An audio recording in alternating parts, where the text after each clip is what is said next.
പാർത്തിരുന്നു. അപ്പോൾ കർത്താവിന്റെ ഒരു ദൂതൻ അവരുടെ അരികിൽ നിന്നു. കർത്താവിന്റെ തേജസ് അവരെ ചുറ്റുമിന്നി. അവർ പരവശരായിത്തീർന്നു.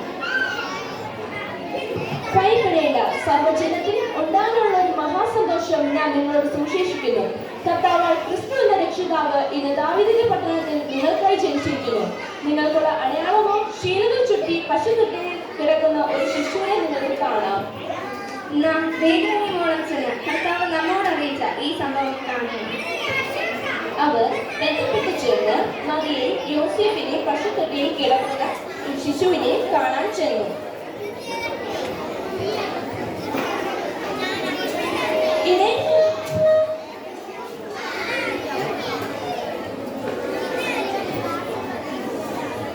ഇടയന്മാരും വിദ്വാൻമാരും നക്ഷത്രം അടയാളമായി കണ്ടാണ് പോയതെന്ന് ഞങ്ങൾ സൺഡേ സ്കൂളിൽ പഠിച്ചിട്ടുണ്ട് വെല്ലുവിളിച്ചി.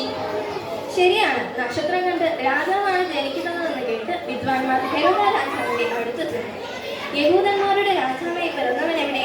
ഞങ്ങൾ അവന്റെ നക്ഷത്രം കിഴക്ക് കണ്ട് അവനെ നമസ്കരിപ്പാൻ വന്നിരിക്കുന്നു എന്ന് പറഞ്ഞു. എന്നാൽ ഇത് കേട്ട് പേടിച്ച് രാജാവ് ശിശു എവിടെ എന്ന് സൂക്ഷ്മമായി അന്വേഷിച്ചറിയുവാൻ കൽപ്പിച്ചു.